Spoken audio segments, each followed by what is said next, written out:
myself. Here you see me walking down one of the paths after a certain point, and I'll tell you a little bit more about that story. But you want to see yourself as who you want to be. So you want to get a picture, an image in your mind about what you're working on. So you want to be able to see that picture of yourself doing or being what you want to be. And you also want to imagine yourself where you want to be at that. So it's important not just to write it down and to have it, you also want to be able to visualize that. And again, as I mentioned, emotion is key. You really want to feel how you're going to feel when you get to that point. And that outcome that you're striving for. It's critical that you do that. Many of you, or all of you, have probably heard the name Michael Phelps. He's the greatest swimmer of all time. Michael had a pretty neat ritual, and the ritual he did every single day since he was like 10 or 11 years old. And his coach used to call it the video. And what Michael would do is every day before he got up on the blocks, he would walk past his coach, and his coach would tell him, "Michael, play the video."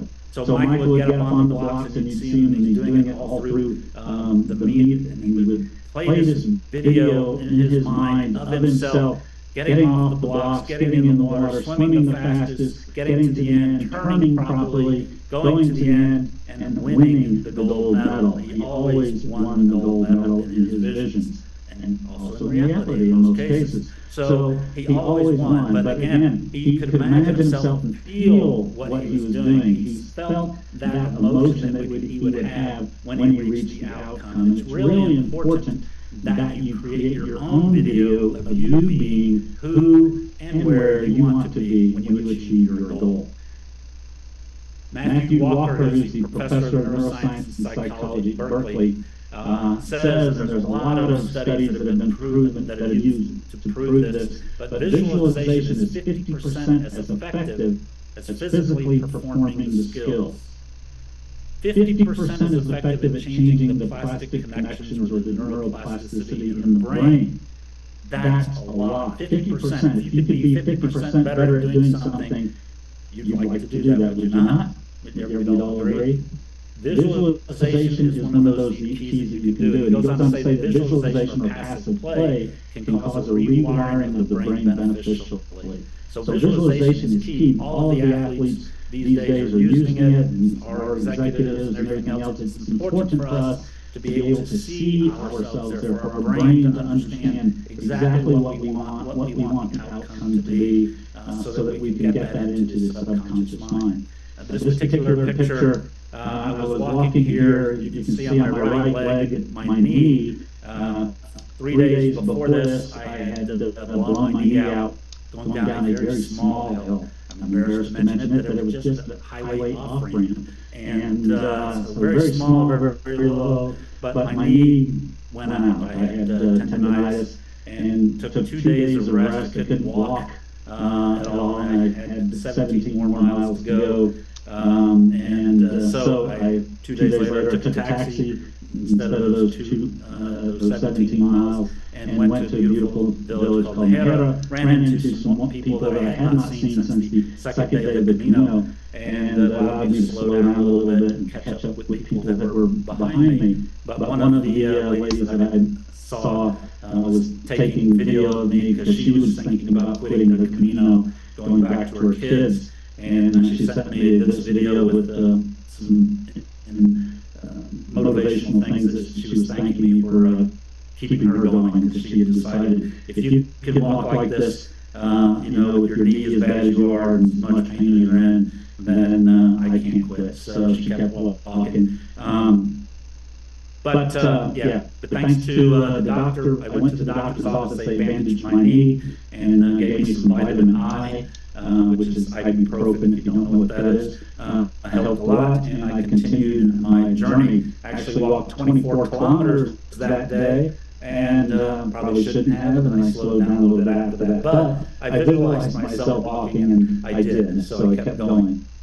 So the next thing, you got your goals going, you're ready to go, and the next thing that is very important, you have to act, and you have to start doing what you need to do. And as you're doing that, you want to make sure that you measure and track your results as you're going along. So track what you're doing, how you're doing, and so that you know what you're doing along the way, and if you're moving the needle and moving forward and being successful on your journey, on the Camino or your life. So on the Camino, we actually have what's called a Camino passport that we have to use. And as we get this, we have a blank page, and then we have our first stamp. Each place we stop at, you get a special stamp designed specifically for that particular location. And I got my first stamp up here in Saint-Jean-Pied-de-Port at the Pilgrim's office. They stamped it, and then everywhere along the path that we went, we got new stamps. Now this does a couple things. One, it lets us know where we're going, that we're on the way, but it also gives us a visual that we can keep out there to know that we're going to continue going, and also something that is a good memory of where we've been in our journey as well. So this goes on to the other side, and actually got the entire thing in full, and had to get another one along the way to fill up because I'd run out of spaces on my thing. Finally, at the end, you go to the Pilgrim's office in Santiago, and you get your stamp to say that you finished that Camino that you were working on. So whenever you're in life and doing this, you have to think about a way to be able to track this, and so that you can keep up with what you're doing, where you've been, so that you know how you're going and how you're being successful. That's what objectives and key results. That's what the key results are. How am I going to know that I'm successful when I meet those key results? So this is what we use on the Camino. When you're tracking your own goals, you could use a spreadsheet, a paper of some sort. I use them for my OKRs. For my business and personal, I use an electronic system that I use that sends me notices periodically that I need to update and so forth. So use something to measure and track your goals along the way. The next thing that's important is, to achieve your goals, you have to act. You have to make a commitment that you're going to do what you say you're going to do and what you want to do. So I usually create a promissory note with myself saying that I'm going to achieve this goal on this particular date and do what I need to do. And then I sign that with my signature because your word is your bond, as we used to say, and hopefully it still is.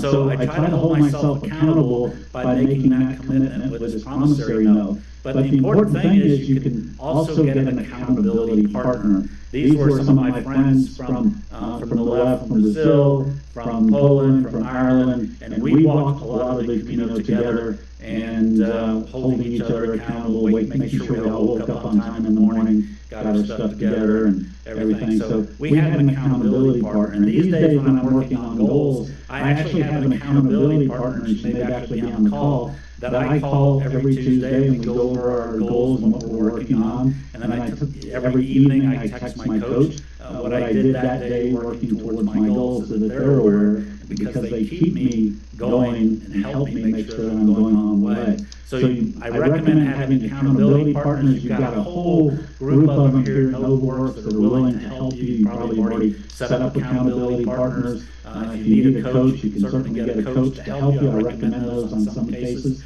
And then an important part is hang around like-minded people. On the Camino, we all share the same goal. Everybody walks their own Camino, their own way, and we were committed to keep each other motivated. And there were days some of us didn't feel like walking, but we would help each other get motivated and stay motivated and keep moving along the ways. Here again at NovaWorks, you guys do this weekly. You've got a great group here. I've enjoyed working with you guys for the last 4 or 5 years now, I think. Having those people around you that are important, that have the same mindset that you are, will help you achieve your goals. So find people that will help you along the way. The next area that I find very, very important is reward yourself. This is critical in goal setting. What gets measured gets done. You've heard that before. What gets measured and fed back gets done well. It's good to have feedback and be able to do it better. But what gets rewarded gets repeated. This is by Johnny Jones. Picture here on the left, this is the night before, and then on the right, the night after our Camino family, our community reached the Cruz de Ferro, which is the highest point. We had hiked up the mountain on the left side up to almost the Cruz de Ferro, about 3 kilometers away, into a town called Fonsabaran. On the way up that mountain, again 1,504 meters, we encountered a thunderstorm, a wildfire that we were walking into, a little afraid of that, and the height is going up there. So at the end of the day in Fonsabaran, it's a very small village, about, like I said, about 3 kilometers from the top. There's 12 buildings in that little village.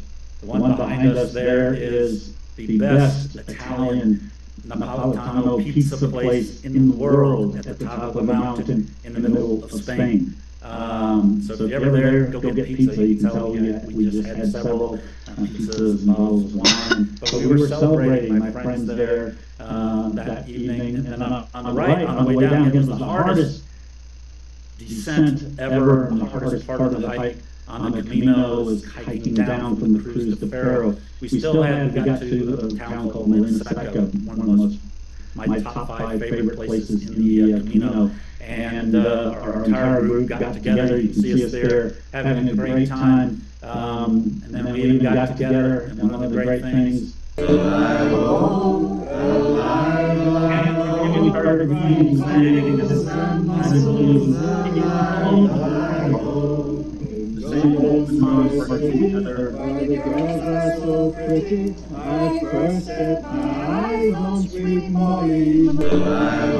So it was great. We had a good time. I don't remember much after that night. So we had a lot of drinks and celebrated. But it was fun. We had a good time. We were supposed to go that day another 10 kilometers to Ponferrada. We all said, nope, we're done. So we all found a place to stay there in Molina Seca. A few days later, we achieved our goal of walking into Santiago. We celebrated as a family, as a community. Again, the important lesson about life and goals is you really can't do it alone. You really have to have people who are part of your community, of trusted people, trusted partners who will help you along the way. It's gathering a community of people with like minds and mindsets that will support you, guide you, and help you along the way is imperative to life and setting goals, and especially when you're looking for work like we are. It's important that we have those organizations like Noble Boards here. It just really keeps us going. And so you want to find people and hang around people that make you happy and that believe in you, and remove those people or environments that don't. That's something I learned on the Camino. Just have to be with the people with the like minds going forward. So we achieved our goal. We all went into Santiago at the cathedral there. Had a great time. We earned our Compostela, which is what a lot of people walk for. They want to get that Compostela to say, signify that they walked the distance required to be able to get that particular document. Goes with us forever in life as one of our greatest accomplishments.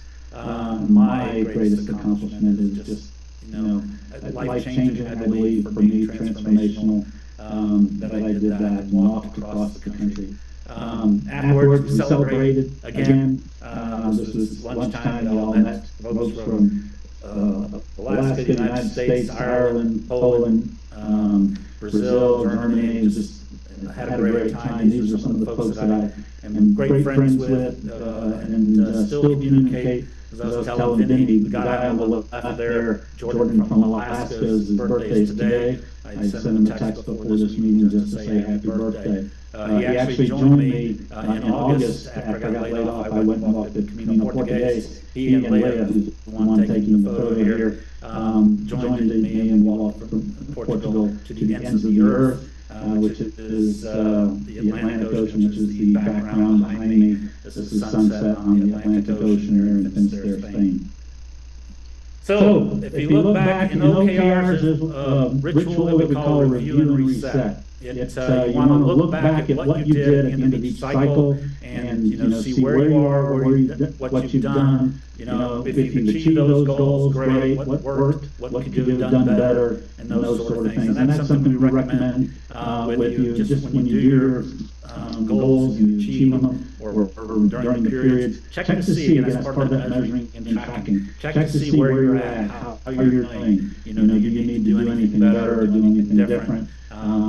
Go there. So I achieved all of my key results. I walked across Spain to Santiago. I met two countries. I went to France and into Spain. I experienced the culture of Spain up close to food, people, wine. I had the best time. The food in Spain, the history is amazing. And again, I met people from around the world, became good friends, and still continue with that. The photo on the right here, I said I went to Portugal with Leia. This is Leia on the left, and me on the right, obviously. And here we are at the end of Portugal, getting ready to walk across the river into Spain, and then to Santiago and ends of the year.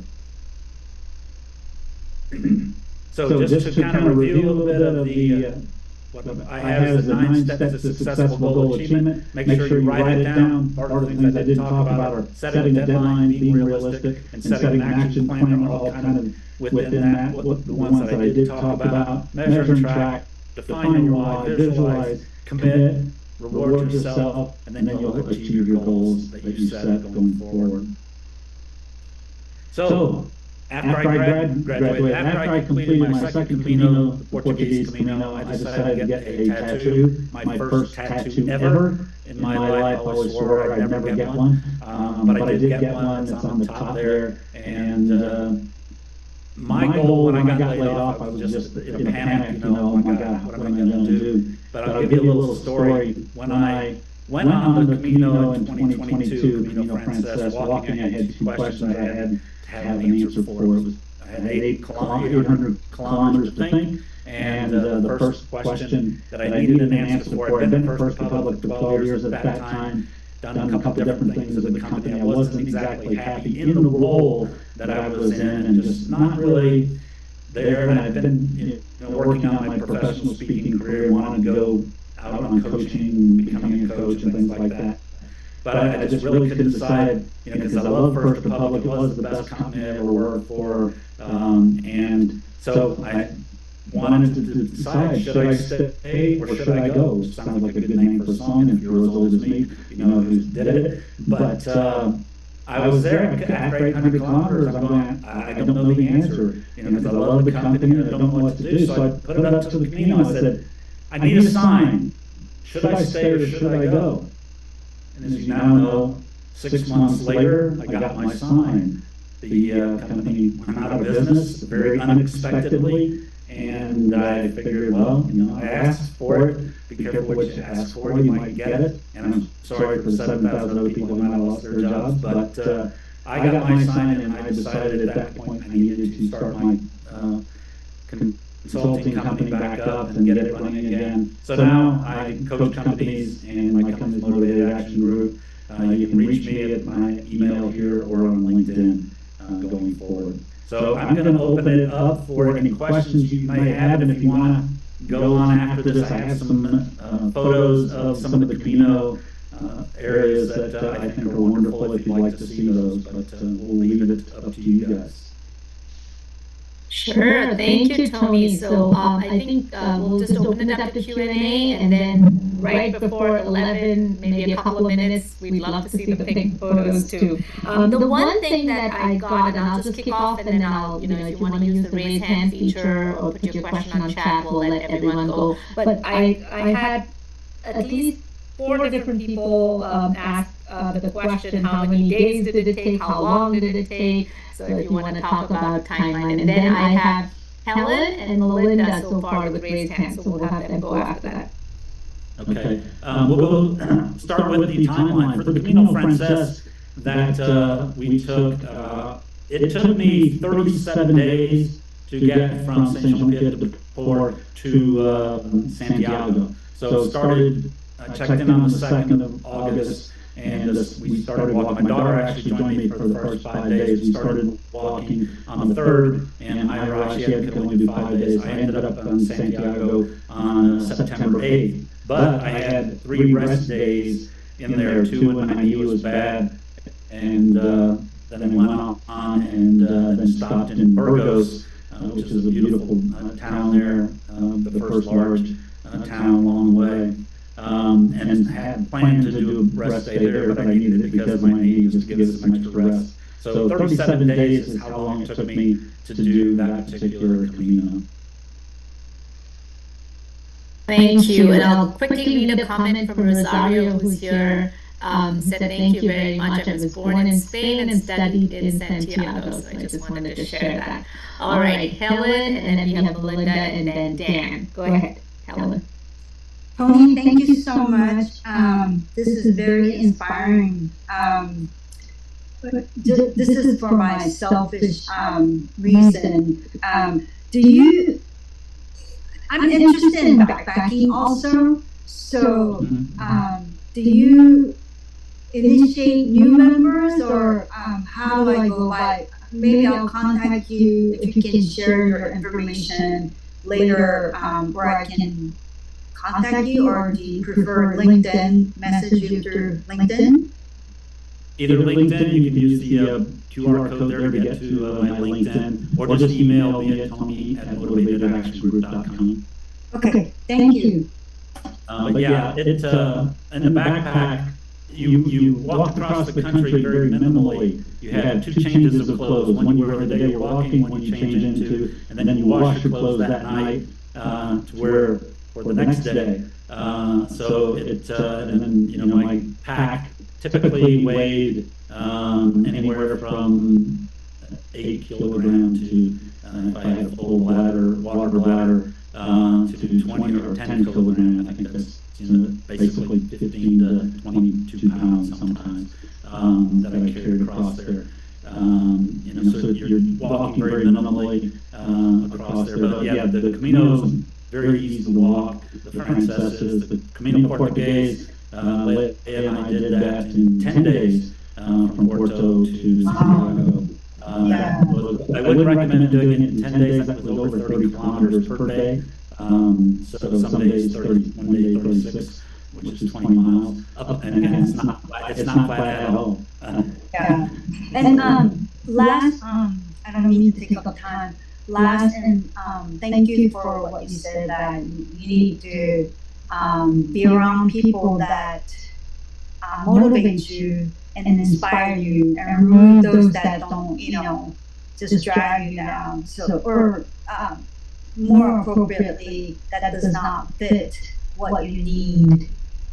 So I appreciate that very much. You're welcome. Thank you. Next, I think Melinda was next. Yes. Yeah, my question is, so you only go so many miles a day. I was concerned about what's the safety like out there, and how much water can you carry before you find the next water? I mean, how do you replenish your water source between stops? That's a great question. It is safe. They have the civil guard that patrols the Camino. I mean, there's always possible something, but last year in 2023, there were over almost 500,000 people who earned their Compostela on there from the U.S. American Pilgrims on the Camino from America. They were the second largest group to walk across. 60%, and I think it's probably true for everybody, 60% were female, were women that walked, and most of the ones I met along the way, both on the Portuguese and the Frances, were solo walkers. They got there. One of the ladies that I met when I hurt my knee that I had seen first day was a 19-year-old student from Japan who came there and walked the entire way by herself, other than being with people, but she came there by herself to walk across. So it's very safe. Again, there's always a possibility of something happening, but 99%, again, people there are there for the same reason the majority of the time. And, we all look out for one another. So it's very safe. Water-wise, you can find water. Usually, depending on where you're at, usually every 3 to 5, 7 kilometers, you're going to have a bar or cafe or whatever you want to call it. They call it bars there. That has refreshments. You can stop, have coffee, water, grab buy a bottle of water, whatever. I had a 3-liter bladder that I kept only partially full, except there are some places they will warn you that there's like 12 to 17 kilometers without a water stop. So you'll just have to make sure you have enough there. But there's water all along the way. People leave free water for you a lot of times along the way. People, try to take care of the pilgrims that are out there. So I've never had a problem. I've never had a problem running out of water. On that trip up the first day, we met a lady who didn't come prepared at all. Somebody told her about the Camino, so she showed up and started walking up the hill. She ran out of water. She only had one bottle, 1 liter bottle, or less than a liter, but one small bottle of water, and she ran out before she got to the top, much less over there. There's usually a lot of places like that. They have like food trucks or something along the way as well, if there's those big areas. So it's very safe and easy to do. You can get plenty of water usually. And beer and wine. So. Thank you, Tony. All right, I think we have Dan, and then I do have a question from Debashish, and I see his raised hand, and then Michael after that. Go ahead, Dan. Yes, congratulations on making the Camino. I've taken up backpacking in the last couple of years, very short, small scale, but I understand and appreciate the challenges.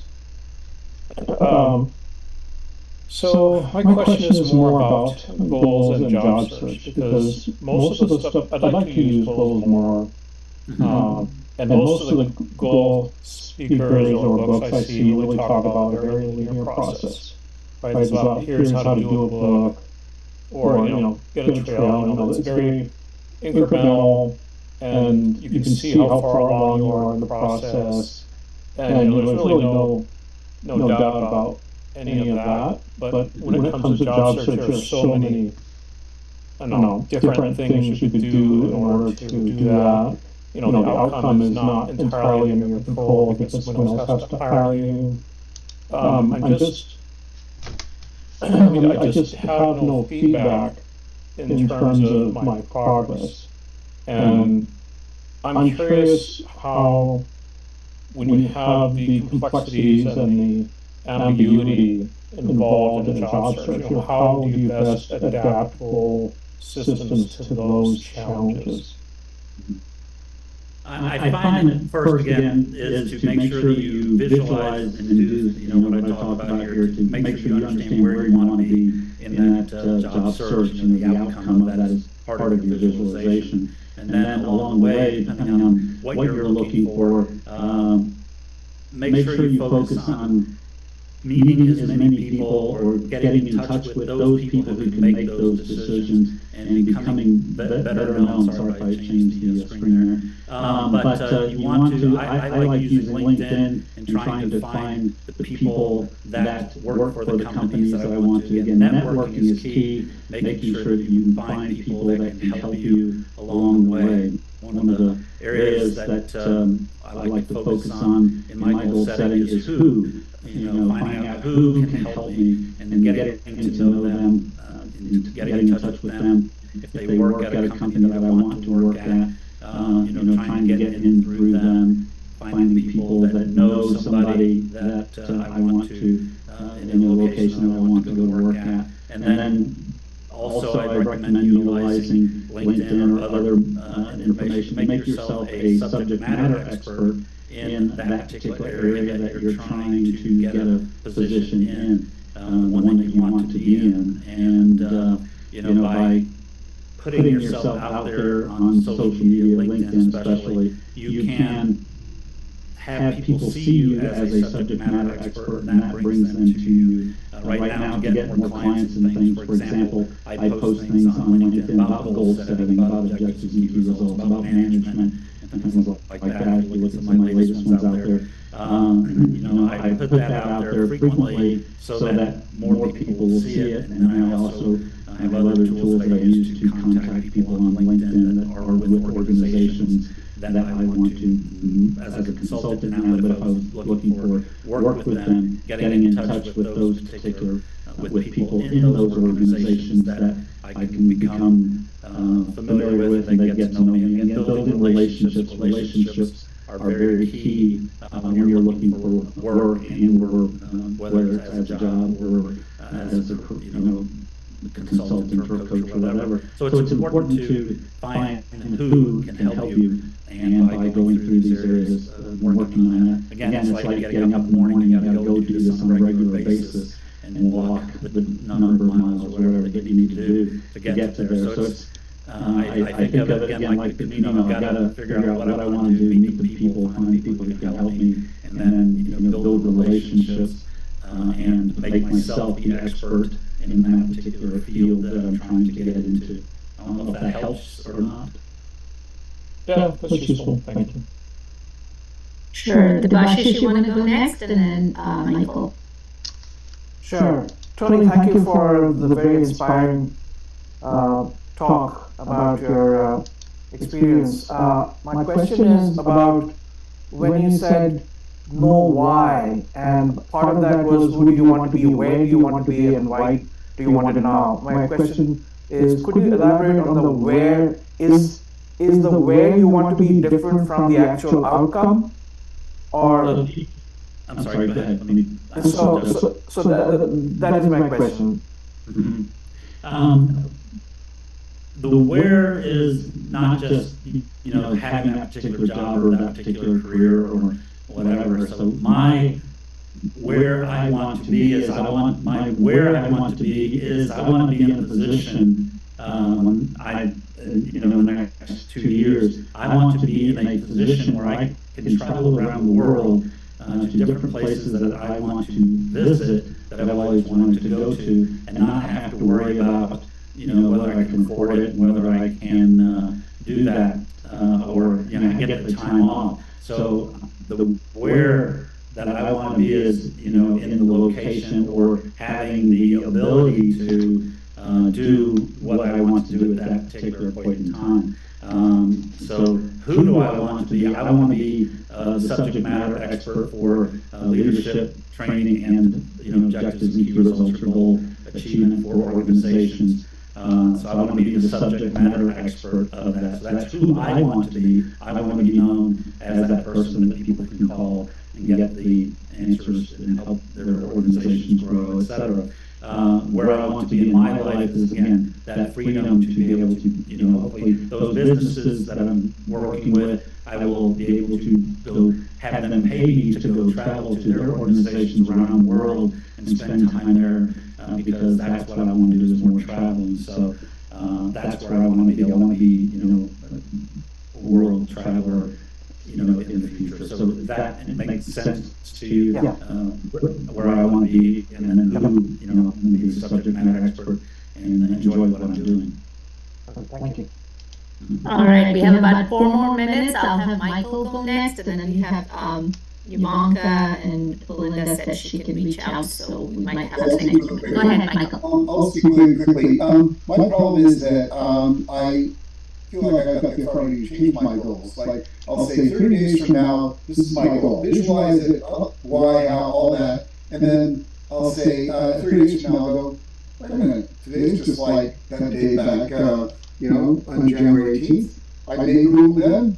Why not I made the rule then? I have the authority to change the rule. It's so how do I do that? You're absolutely correct. That's the thing with the refresh and reset. Periodically through your quarter, you go and look at, okay, is this still a priority? And that's why do I need it now, or why do I want it now?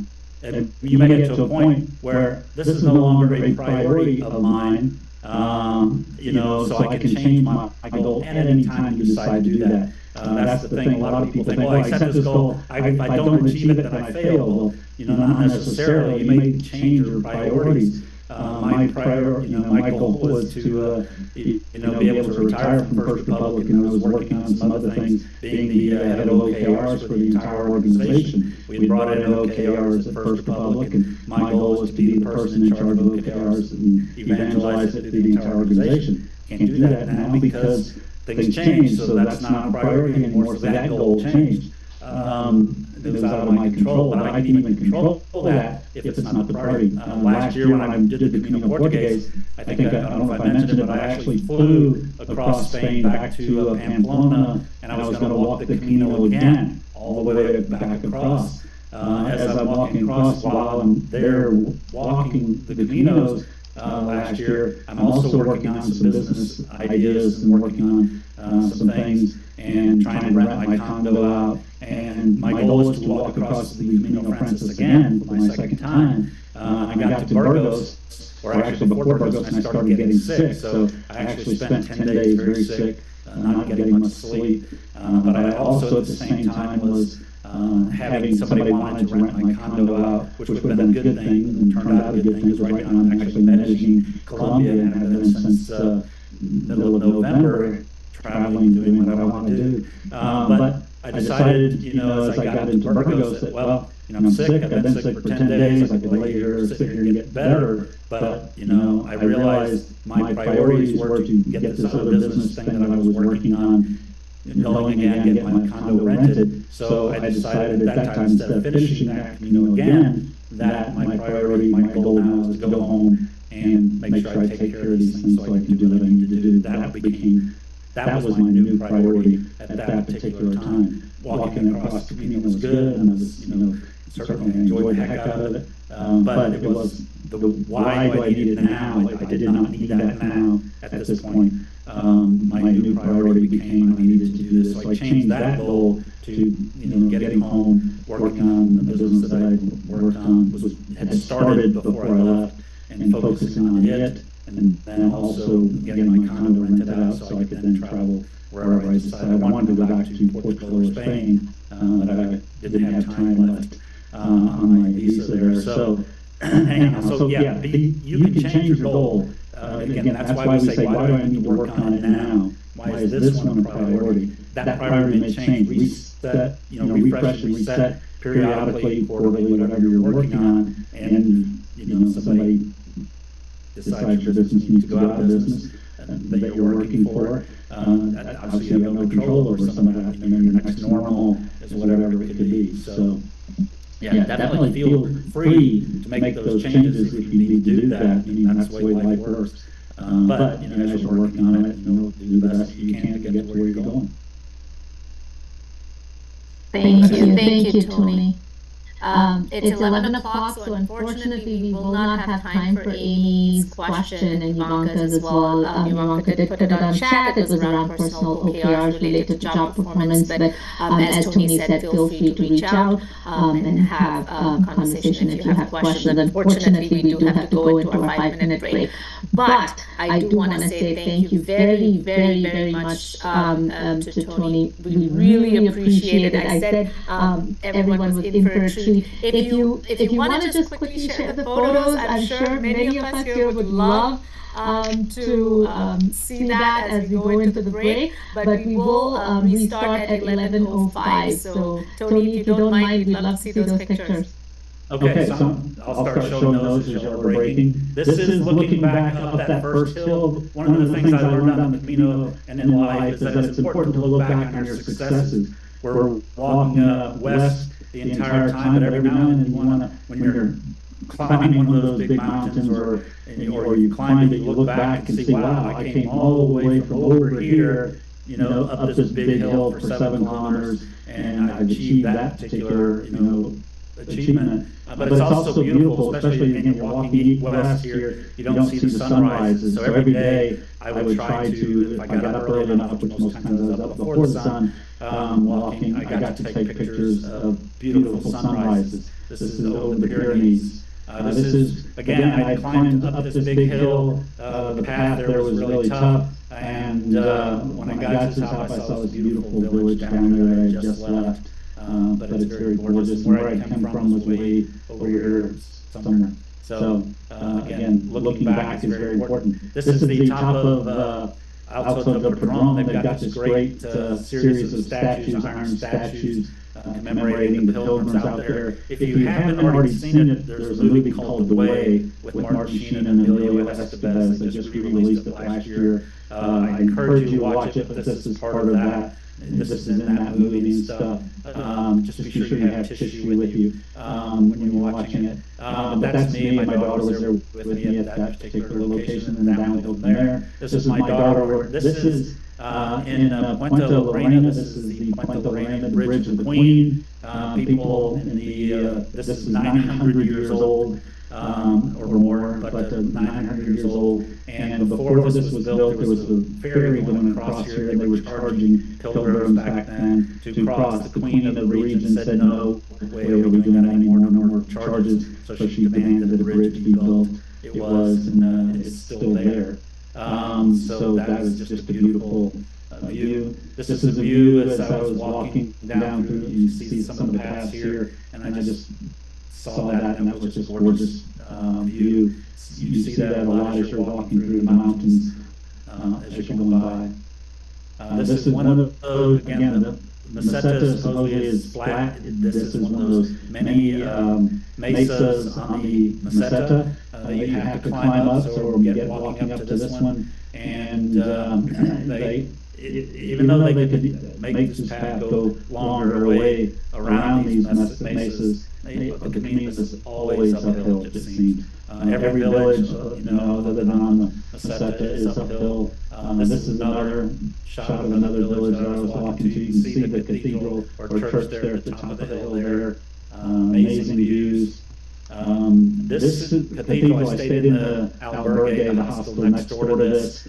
This cathedral in 2019 celebrated its 1,000th anniversary. This is in Santo Domingo de la Quezada, and it was just amazing. If you do a Google search of Santo Domingo de la Quezada and the chickens, magic chickens, you'll get a great story that's part of that as well. The chickens are still there, or family members of those chickens. Across the Meseta, this is, you'll see it's mostly grass and grain and grass. There's a lot of wheat fields and sunflower fields out here. They were going through a drought in 2022, as well as a lot of wildfires. Those of us in California here, we know about wildfires. Spain had an amazing amount of wildfires. They shut down Camino for 3 weeks or 3 days because of one. And again, we almost walked into one on the way to Ponce Badon. This is amazing. I stopped in this one little village here because I knew I didn't want to walk as far. But this is out in the field. I don't know what that is, but this was the site of a battle back in 1200, battle of 3 brother kings. One of the brothers killed the other brother. And if you're an Amazon Prime user on video, there's a series called The Legend of El Cid. When I got back from the Camino, it showed up magically on my list of things to watch on Amazon. And the opening scene of The Legend of El Cid is the battle for Atapuerca, and that battle was held right here in this field right here, and this is the monument to that battle and the death of those kings. So this is this is Burgos, the cathedral in Burgos. That's very historical thing. So let me go quicker. Thank you.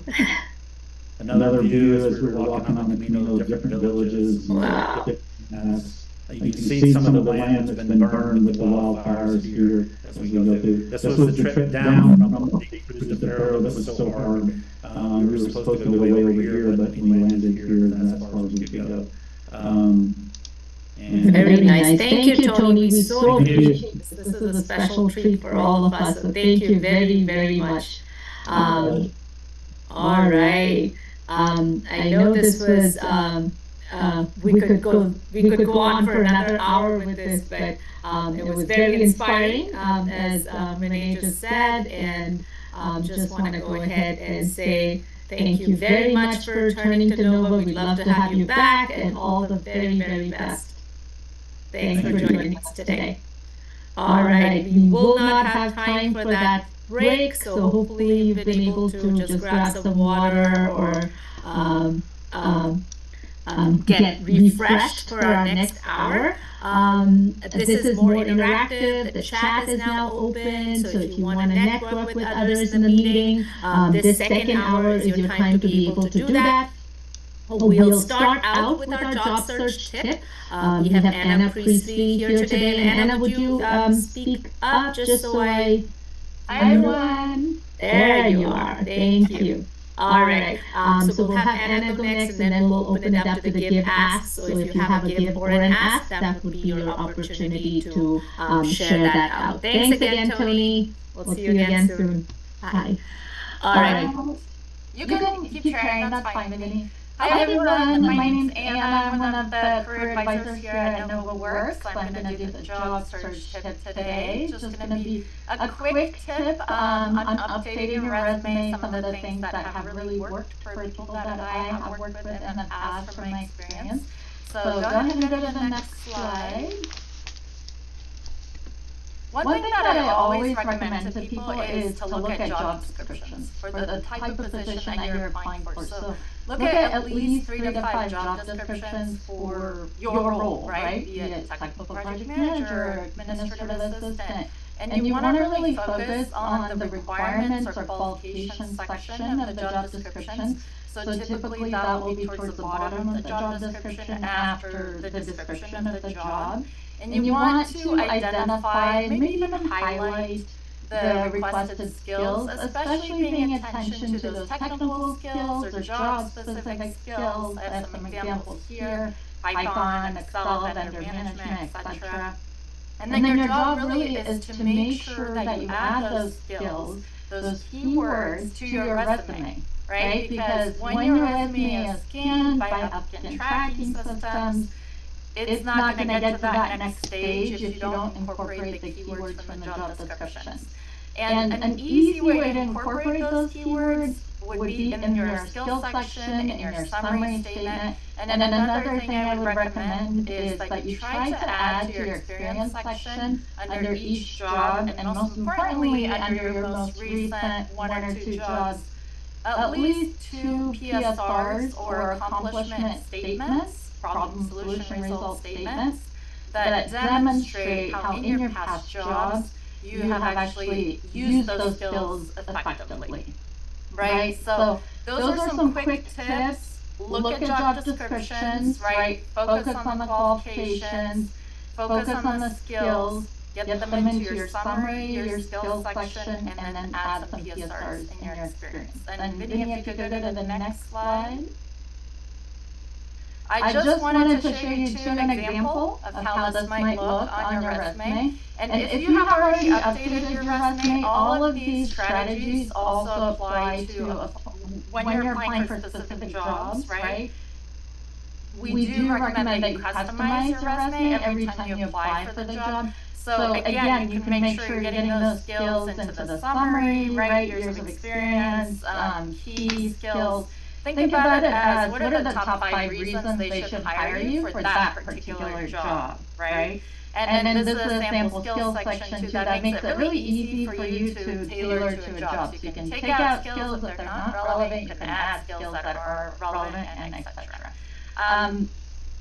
I also want to remind you that we have career advising appointments available every single day, and we're happy to work with you, give you some one-on-one assistance. You can just call the front desk for that. We also have 2 great resume workshops that you can find on the calendar that go into much more detail on all of this, including how you can now use AI to help customize your resume. And then we also have sample resumes on myplan.novaworks.org. So that is all for my job search tip. Hopefully you found it helpful, and enjoy the rest of the session. Wonderful. Thank you, Anna. Great information as always. Thank you. All right. What do we have next? This is just a reminder about our Nova Works Job Connector. You'll see this in many of our workshops as well. We do want to make sure that all of our Nova members have a profile. in the job connector. So as our business services team continues and now adds employers on their end, you are able to come up on searches that might be conducted in the job connector. So please take a minute to go ahead, create a profile, upload your resume, so your information is available up there on that platform. Belinda, I see a raised hand. Go ahead. Hi Vinny, nice to see you. Great talk. I love the parallels with our job search. About the job connector, for those of us who, let's say, have a less pinpointed focus, is connector not going to be helpful because it will be too narrow in the way that we present ourselves when we're looking across different types of jobs? Yeah, think of it as an additional resource, right? Okay. So I always say, if you don't want to upload a resume, please build a skills profile. So some skills that you're going to carry with you in your career, that would be something you'd want to get contacted about if that positions were available. So at least skeletal profile with basic skills, I think is definitely recommended because I think it's going to be a useful database, like as our business services team brings employers onto the platform and also reaches out and connects with employers, which they do on a regular basis for active recruitment and things like that. But at least your profile is there for them to run some opportunities or contact you for opportunities as well. All right. Okay, I wanted to check if we might have any success stories. This is specifically if any of you may have landed a job. I know we had at least 2 cross our desks this week already, maybe 3. But I don't know if anyone's here at the connections meeting. If there is anyone, go ahead and unmute. And if not, that's totally fine. We'll also check in for steps to success. And this might be, yes. Is it time to say anything? Hi, sorry, this is Brianna. Hi, Brianna. This is actually probably going to be my last NovaWorks session for a while. I hope for a long while. I just got an offer with a large apparel company in San Francisco. So it's been a long 6 months journey, so just don't ever give up. So I just wanted to announce that, yes, I did. Yeah, congratulations. Would you like to share kind of how you landed the opportunity, something that worked? It was actually very interesting. So I have been, interviewing, it felt like nonstop. And I actually interviewed for this same company for a different role. So if you're interviewing with a company and they have multiple roles that you feel that is a good fit for you, apply. So just because you apply to one job with one company doesn't mean you can't continue to apply for other jobs with them. And so I actually interviewed for one position, and then on LinkedIn, I actually had a recruiter reach out to me specifically for this opportunity that I actually got offered. So it was very kismet, and actually my unemployment ran out the day that I got the job. So it was really perfect timing. Yes, congratulations, all the very, very best. And I think what you shared was really, really important, right? You never know where that next opportunity comes up. And I know one of the success stories that was shared a couple of weeks ago, we had a member share a similar experience where she applied for a particular job, but through the interview process, they kind of realized that she would be a good fit for a bigger role, and that's where she landed. So you never know. Don't pass off on any opportunity that comes your way. Congratulations, Brianna. All the very best. Okay. Thank you. Thank you so much. I see a raised hand, and that's from Tapan. Tapan, do you want to unmute and go ahead? We can't hear you. Oh, go ahead. Okay, so I've been trying for a job and appeared for interview maybe 50 times. But I don't know, I'm not getting the right opportunity. Could be it is because of my experience. Experience, this is a skill, very skilled job. I mean, SAP, which is an ERP solution. Plus, Tapan, if you don't mind, we're going to bring that in the give and ask section. That's the next segment that comes in. So be ready to just type up your background and skills and then have a specific ask tied to it, and we'll definitely share it out. You can share it out with the group. Let's just get through the segment and we'll get to the give and ask in just a minute, okay? So just have your information typed up as well, and then you can go ahead, share with the group, and then send it on chat as well. That will be most effective. All right. Real quick, anyone that may have had any steps to success, an informational meeting that was very effective, a workshop that might have helped you, a networking conversation that you had. Again, just real quick, 30 seconds. We don't have a lot of time, but we love to hear that because those are very, very inspiring. Anyone have one to share? Belinda, go ahead. So someone who was I was with at ProMatch 9 years ago. Remember when I said from your success groups and from networking, people from your past are great resources. So I did not actually reach out to this person. He reached out to me, former ProMatcher. He's proceeded in his career. He was a beginning writer, beginning tech writer there. So he's now had 9 years under his belt. And even though I am not applying to these jobs, there are 2 tech writer positions open in Sunnyvale at Intuitive. So if anyone wants me to link them to this writer who's working there right now, I can do that. It's not that he's the hiring manager, he is not. But he is in the department, and they are real openings. They're not pretend openings. Okay, so Belinda, this would be ideal for the give and ask segment again. So just have that information just typed up. I think you put that on chat right now. But sorry, I want to share. It is a step in success for me because it shows how networks work. It's a step in success to have someone reach out to you. My other personal one is because I'm not getting results. City of Sunnyvale already responded to me no. I decided to start a yoga teacher training at the College of San Mateo. The step in success is that I am going forward with what a personal passion and new path may be, irrespective of the no's I get. So my suggestion from this is don't let no's change your energy level. Go ahead with what your interests are and know that whatever county you live in, if you're a resident of whatever county, California community colleges are free. That's FREE. So please inform yourselves because I'm not kidding. It was just $17 for a student.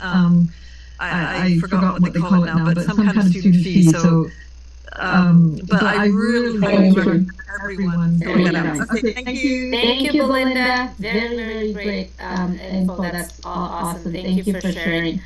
All right, we are going to quickly go through the give and ask. And again, this is the segment, and I just want to emphasize this so that everyone, because I know we have new members join every week.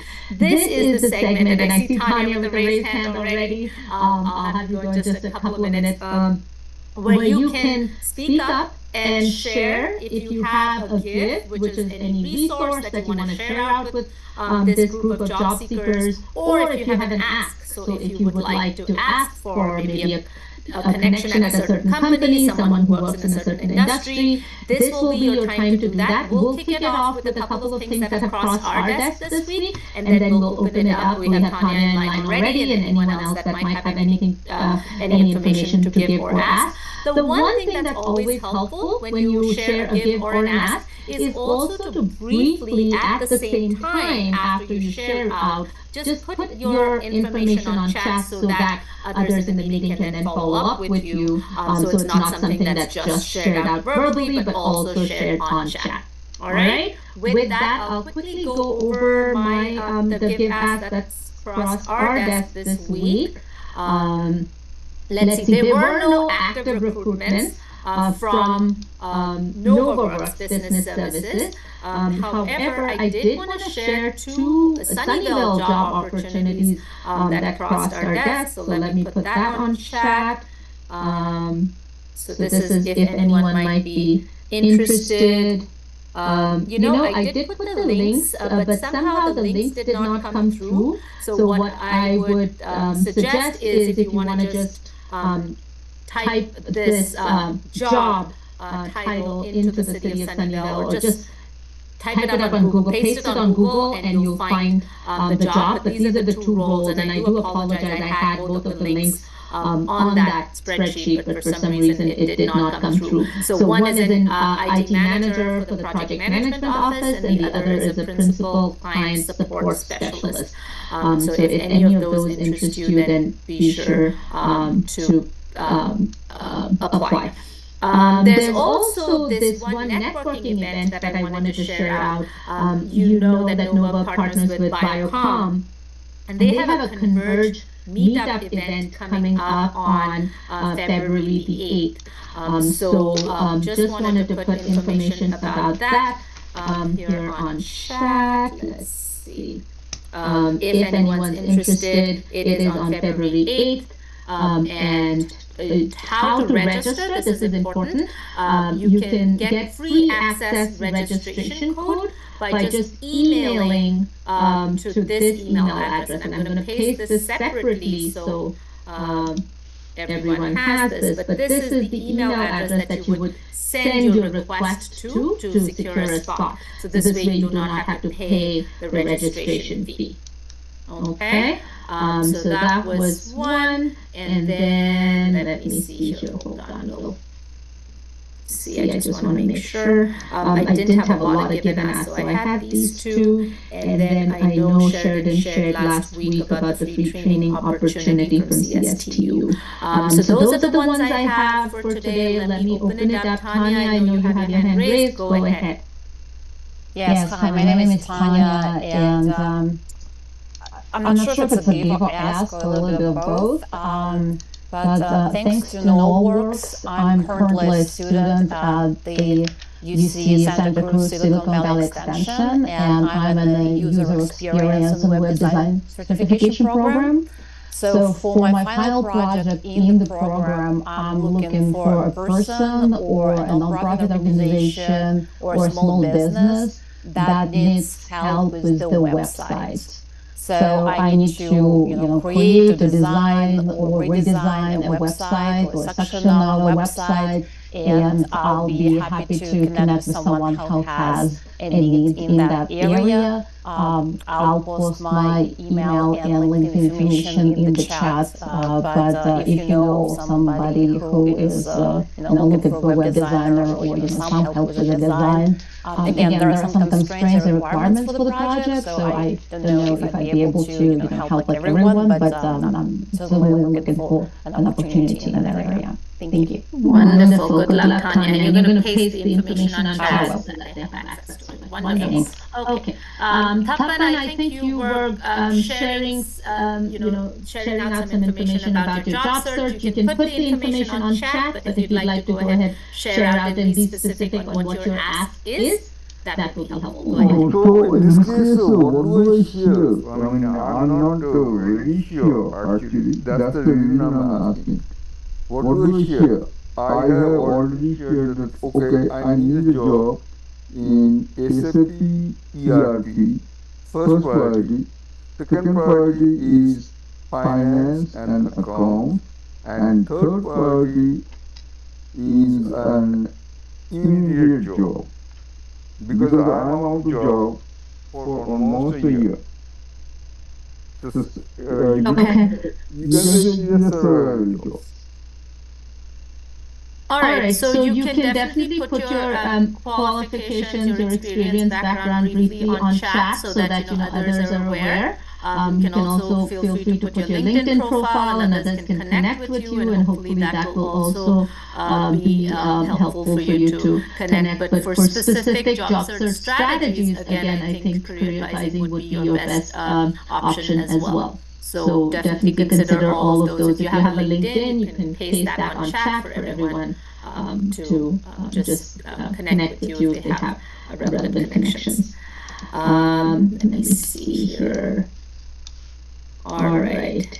Any other gives or asks? So, I have one question. Is it possible to get any job? Any job means several jobs. Yes, Tapan, I would request you to please make a career advising appointment. That way you can discuss specifically. This is a group of job seekers here. And so everyone is kind of going through a job search. If anyone has any suggestions, of course, feel free to share. But again, this would be a more specific job assistance question. And I think a career advising appointment will be more appropriate. Great. Okay? All right. Thank you very much. Great. All right.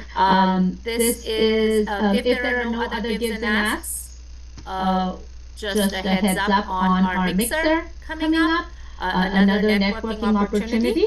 And this is coming up on Thursday, the 25th of January from 5:30 to 7 p.m. So please do go ahead, register when registration opens up tomorrow afternoon. So just to put that on your calendars to let you know it's coming up next Thursday. The mixers are held the last Thursday of every month, just so you all know, and so that's coming up there. All right.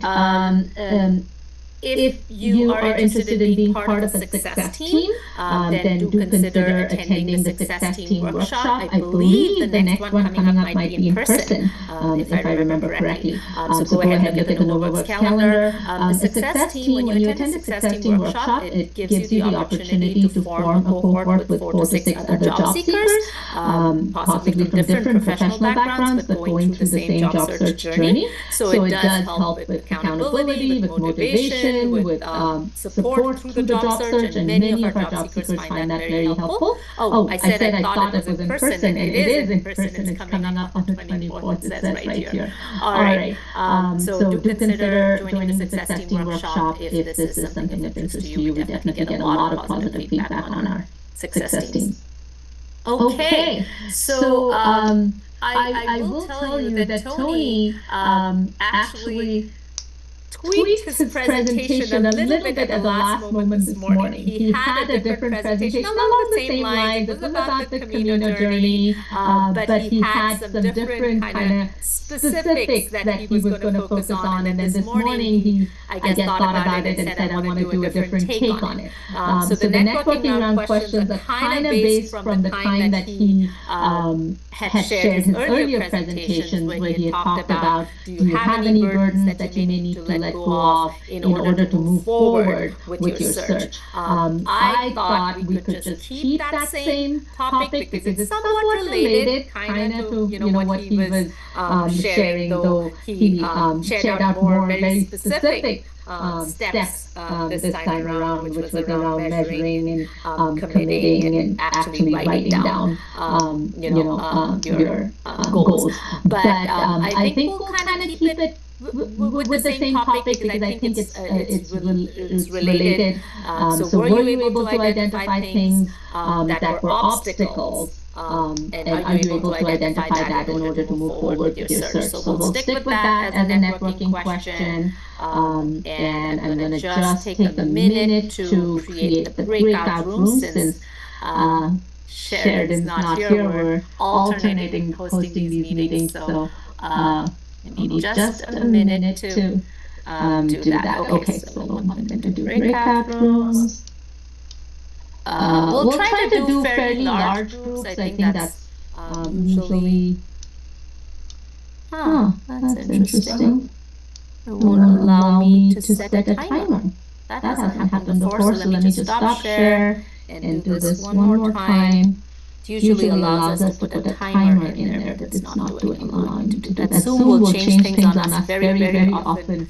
Okay, I'm gonna create this. I'm sorry, it's not allowing me to set a timer. So it's possible it might be a shorter time, but I'll try and adjust whatever I can. If it brings us back, I'll just restart the breakout rooms. I do apologize in advance. So as far as time, it's 11:33, so we'll do about 12 minutes for this one, and then we'll have time for the next breakout room. So I'm gonna go ahead, open the breakout rooms for discussion. Here we go. Now it allows me to do it. Okay, there's something going on there. Okay, here we go now.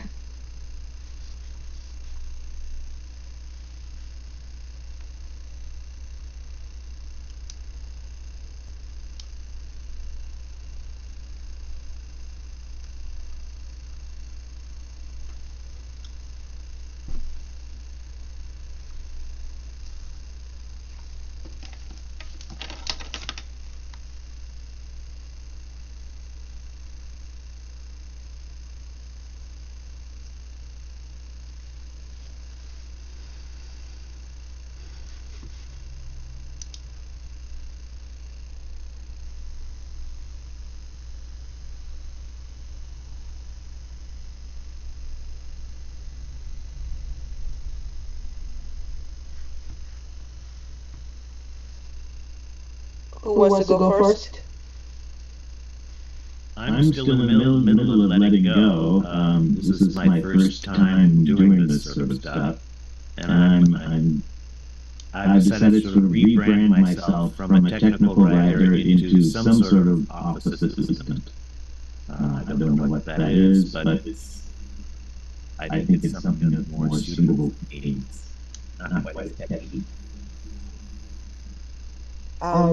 That is great, Eric. I changed careers too, so just keep searching, keep looking at what matches from before to next, and what makes you unique.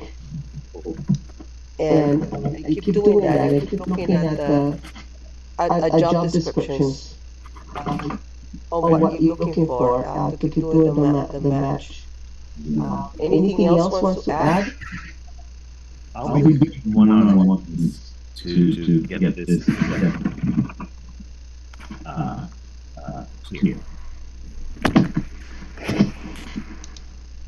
sorry, I don't think I heard that last part. I'll be doing some one-on-ones at NovaWorks to make sure things are a little more better defined, clearer. Yeah, and try to talk to people that are doing what you want to do. I think that's the best, because sometimes the coaches may not have done that work. Office assistant probably is easier, but yeah, especially if you are looking at a specific industry, I think. But yeah, good luck. Thank you. Good luck. Anybody else? Who wants to go next?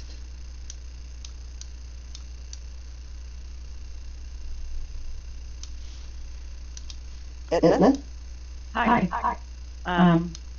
Well, I'm just looking for a reception position, and I was in telecommunications and software as a service. I was reception for 17 years, and I'm looking for another company. I was requested to an interview in legal, so I'm trying legal. It seems a little more formal and challenging.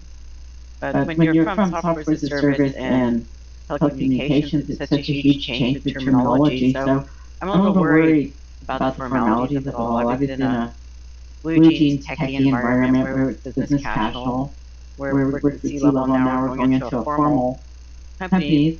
Just a little more challenging, the terminology. And I'm going to be looking into my second and third interview next Tuesday and Wednesday. Oh, well, that's good. All I can say, I know I changed careers, so just keep learning the terminology. I have to learn medical terminology because I came from software too, to biotech, clinicals, and I had a lot to learn. But I just took it upon myself to take as many free courses as I could to learn And then, just like somebody said, I also got a certificate through Silicon Valley. But take as many legal courses as you can for free. Introduction to whatever, so that's what I can recommend. So you let it go of software like I did, and maybe Eric too, let it go of the tech, and move into something else. And I commend you for that because I did that. I left software a long time ago, and personally I was happy. You're very courageous. I really had an incredibly good team. It was years ago, but I was happy to have to let go of that. It worked out for me eventually. I had to start from the beginning though, Mm-hmm. and I was willing to do that. Who else wants to go? Julie? Yes. Anything that you want to let go? Anything that from what you learned today? You want to share? I think that I mentioned in the past that I want to probably, shift my objective a little bit. I used to be a program manager in a high-tech company, and then right now I think that maybe I need to shift a little bit in terms of the industry. So just to try to see whether it is easier on to have the job.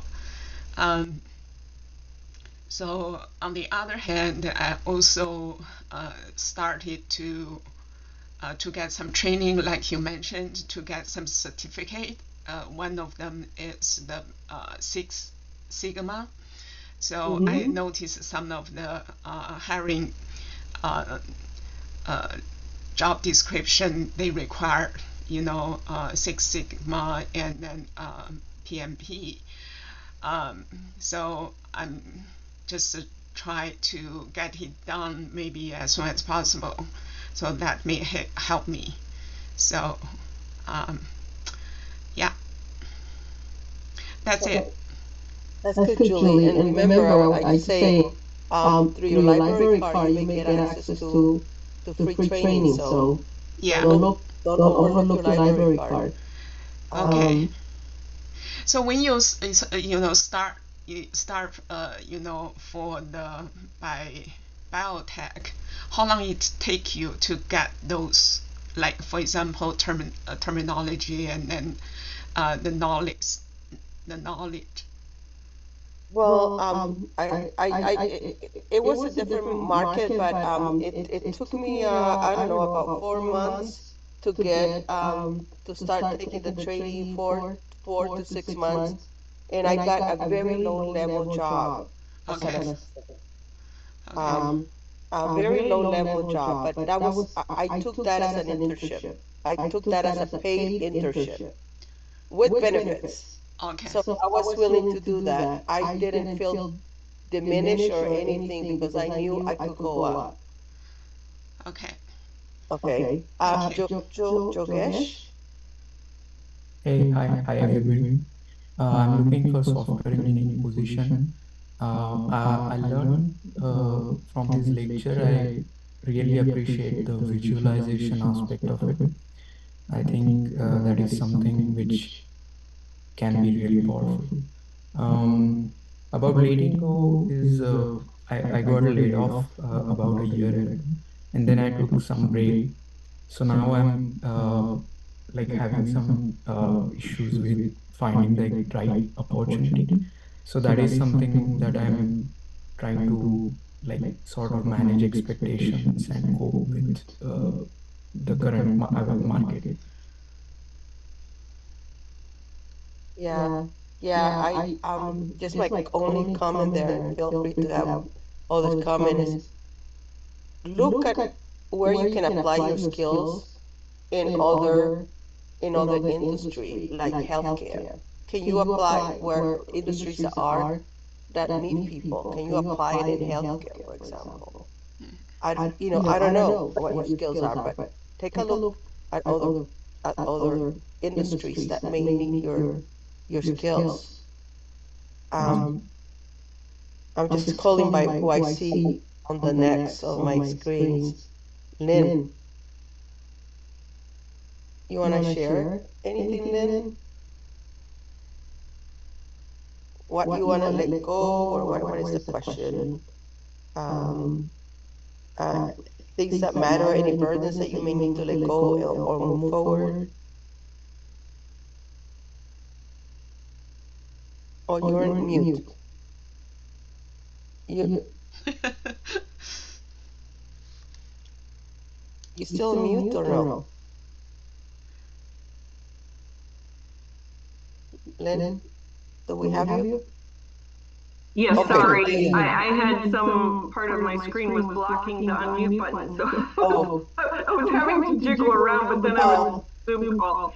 So I appreciate you just mentioning the visualization. I think I'm going to try this. This is something that I haven't done in the past, but if you don't have a clear vision of where you're going, I think it's really important to do it. And we only have 1 minute left, so I'm going to go quickly.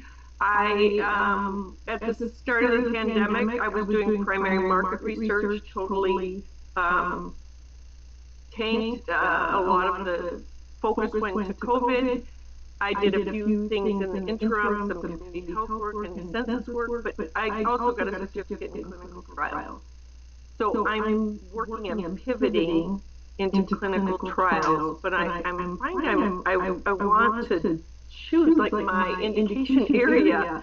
I don't know, maybe we can talk, Joe, afterward or another time, that I don't mind starting out at a low level, but it would be nice to gain. I missed the science part that I want to know, and I know there's a long time through clinical trials, and you won't know, and there's a lot of work that has to be done day to day, which is okay because I need work. So, Lynn, I would love to talk to you. Please contact me. You got my contact. Jogesh, look for my LinkedIn on the chat and connect. And I didn't choose. I wanted any job, Lynn, when I started. We have 42 seconds. Unfortunately, we don't have time.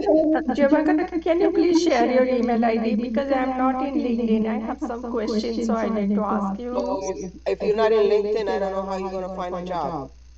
Honestly, you have to be in LinkedIn these days you have to find a job. Sure. Yeah, I don't want to put my link. I will try to find. Send me a private message on chat. Sure. Thank you so much. I appreciate it. But if you're not in LinkedIn, guys, you basically don't exist. So my personal recommendation. Thank you. Private message.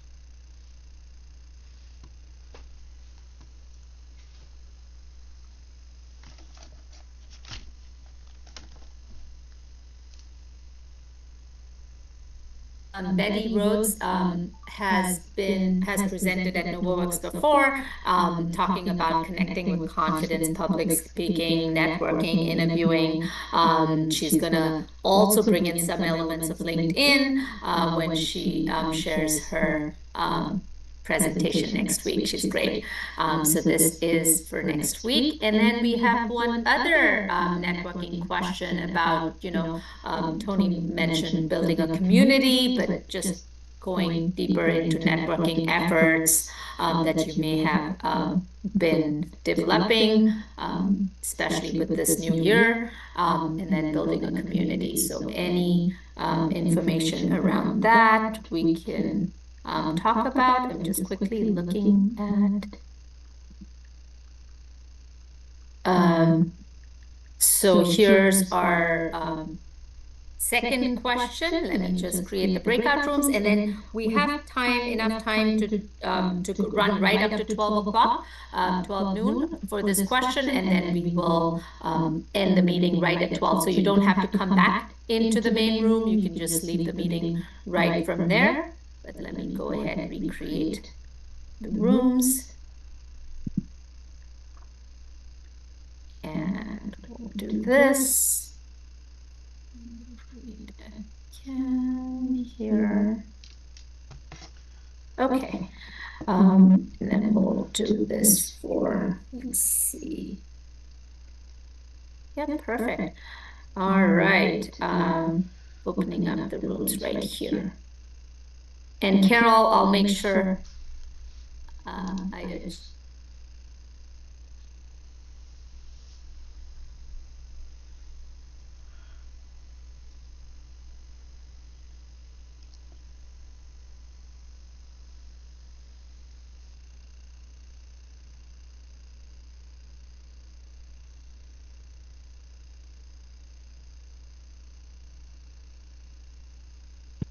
Hello there.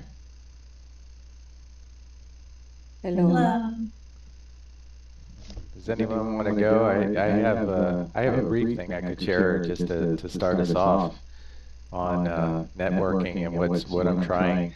For me, I'm not I'm a little bit shy in the social realm, so I'm not the kind of person that, like, you know, just gets jazzed and gets a lot of energy from reaching out to people all the time.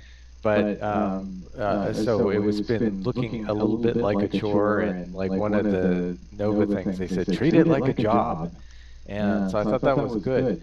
But what I ended up, what actually is helping me now is reframing it. So I'm kind of looking at it as friendships that I've had in the past, as opposed to, you know, asking for help or this or that, but just rekindling friendships with people. So it takes a lot of the pressure off, and, you know, I've just started saying hi to people that I remember from different jobs, and you know, let them know, hey, this is my situation right now, but I'm not asking for anything. I'm just saying hello and trying to catch up and start building those relationships, because I'm notoriously bad at staying in touch.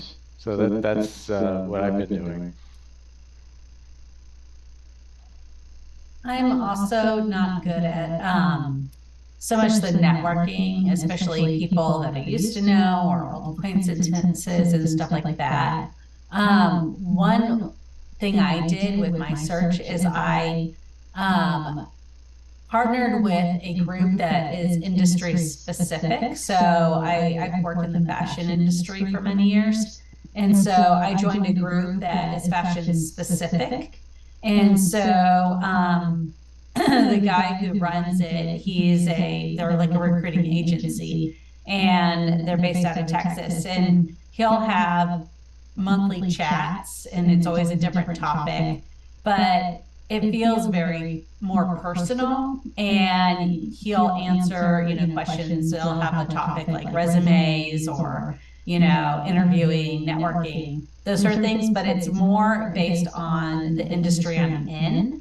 And so some industries work differently than other industries. And so I have found it helpful to get more tips that are industry specific, because, you know, a creative person is going to do their resume differently than a tech person is. So I found that to be helpful. So that might work. You know, I found that LinkedIn has a lot of different groups. So that's the way I went about it, because, like you said, I'm not really good at reaching out to people that I used to work with and friends and stuff like that. So this is a way that I found more helpful. So that's what I did. That's great, and congratulations, by the way. Thank you. You got a job. Yes, I know how stressful it is. So I'm hoping to not be back here anytime soon. Yes, good luck, and yeah, it's good to. But you said this group, you found it in LinkedIn? Yes. So being in the fashion industry, it's called Style Careers.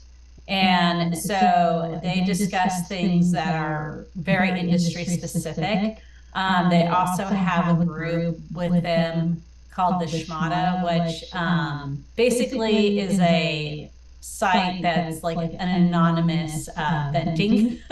So, because the industry is very small, and so even though it spans across the U.S., people know everyone. So you don't ever want to burn your bridges. And I've run across people that work at companies in San Francisco, they work in New York, they work in Ohio. So you never know when you're going to come across someone that could have been your boss, your manager. So you never want to outwardly speak bad about anyone or any company. But they do have like it's almost like a Reddit where you can kind of vent, and it's all anonymous. But I haven't done, that, but I know of the site. So they have a lot of different community type things for that industry. So it's been helpful to, feel like you're not alone when you're going through this. So, but yeah, LinkedIn helps. Because I feel that in LinkedIn those groups are like big. I mean, I follow sometimes the group with my what I was doing, like I'm a French technical translator, but it's like just not even US. Sometimes it's all over different countries, and it's difficult to connect to somebody. I mean, if they don't know you, they probably don't want you to connect with. So I was just wondering if there's more like local groups or people you can connect here. Yeah, there is. I don't know if you remember, but like I think it was the last connections meeting with that was Albert, and he wasn't there, but they had the video of his presentation.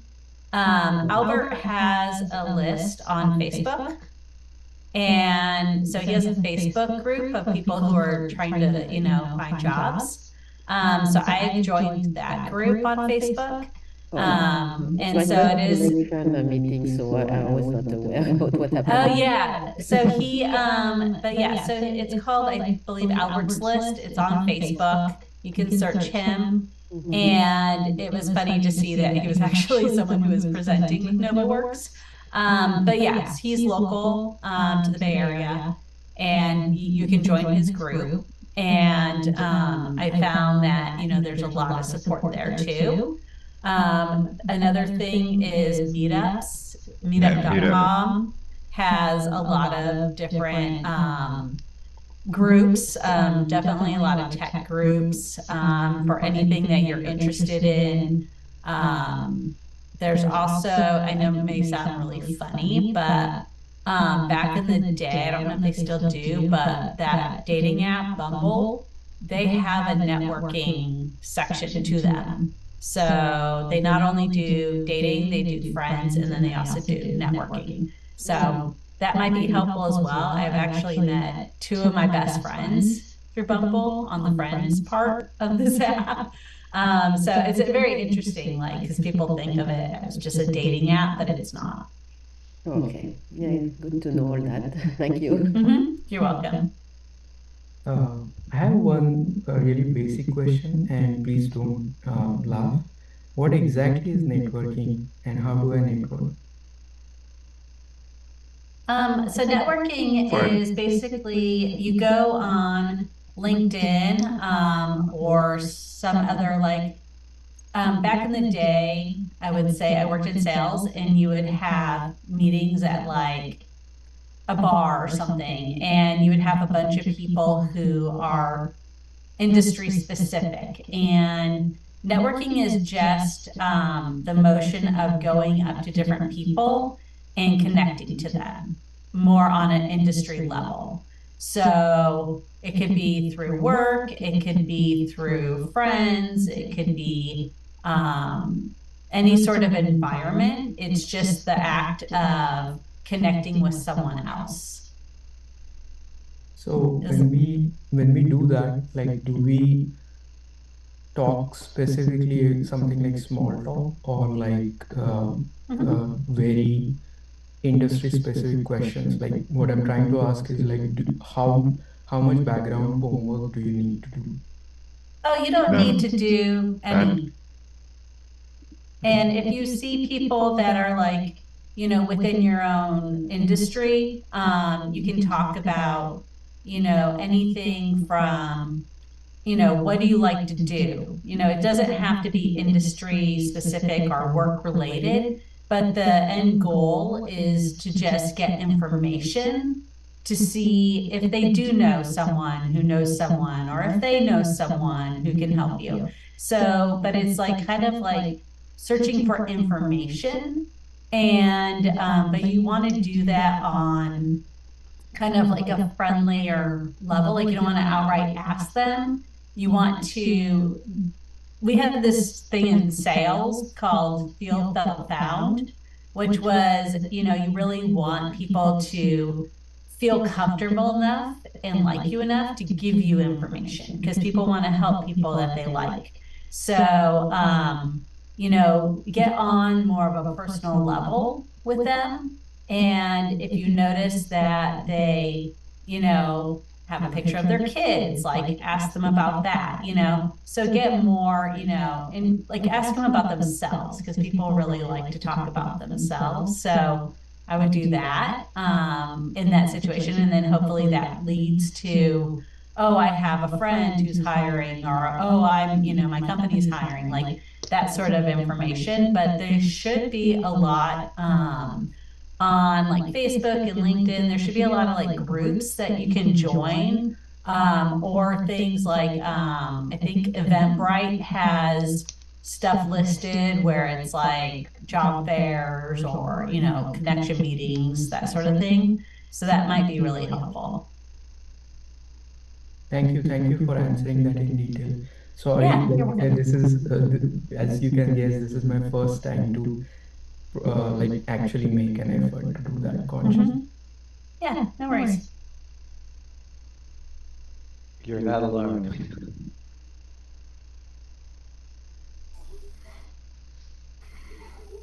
Hi, can everyone hear me?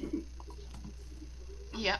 Yes. Okay. Yeah. Besides, I was recently laid off too after working for a company for over 10 years here in Silicon Valley. And so some of the groups I've joined, and I found a lot of groups because I noticed that you mentioned Facebook. There's also Instagram. And one of the other groups I found really good also, social media, is TikTok. So that lots of great information on there. So I just wanted to add that as well.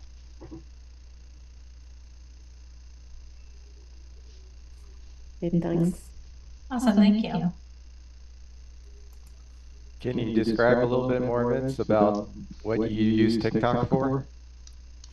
Well, kind of creating social media, but also I've been using it a lot for research, just to find information. And I've, found many groups up there that I can relate to, and just kind of go in and chat and meet people and kind of build that connection, networking, and just finding more people like-minded like myself as well.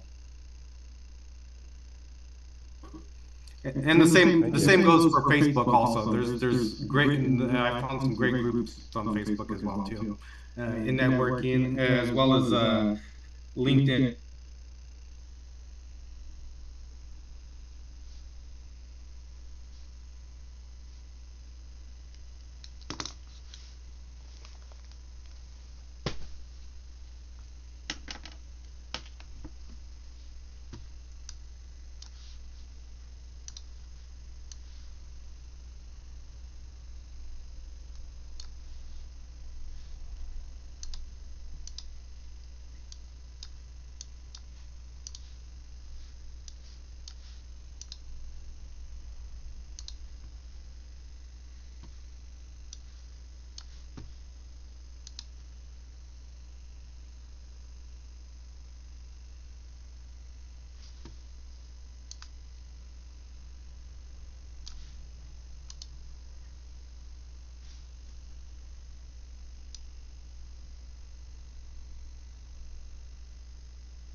Hello, Julie. How are you? I'm doing fine. Sorry. There you are. Hello, how are you doing? I'm doing fine, thank you. All right, nice to meet you. My name's Lisa. I'm one of the training advisors. And I understand you'd like to have access to the IBM Skills Build Udemy online learning platform. Uh-huh. All right, so very easy to do. Just a couple things I want to go over with you. Let me go ahead and share my screen. All right, so I did read your notes, and it looks like you're interested in program and project management, but I just wanted to confirm, is that your career goal, or did you have something else in mind? Yeah, I used to work as a program manager in head tech. So I want to go back, Okay. to find a job related to project or program management. Okay. Yeah, and I read that those were the specific skills you wanted to brush up on because it's been a while since you've done it. Okay. Yeah. So I'll put program management, project management, and then am I right in reading that you had some interest in kind of some of the project certifications, like the CAPM or the PMP? PMP. Oh, tell me again? PMP. PMP, okay. Yeah. So there is a really nice prep course on here that we can show you. Anything else that you're kind of focused on in your learning? I'm also thinking about the process,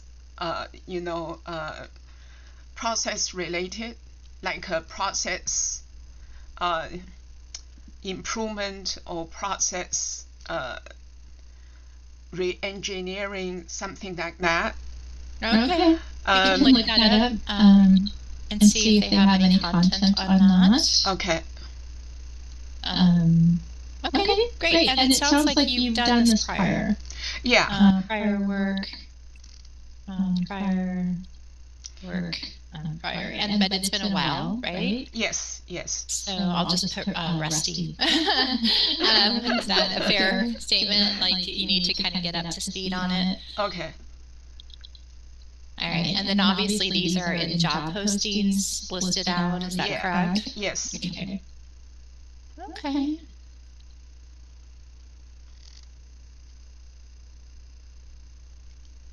Okay. Because I'm thinking about, I can also,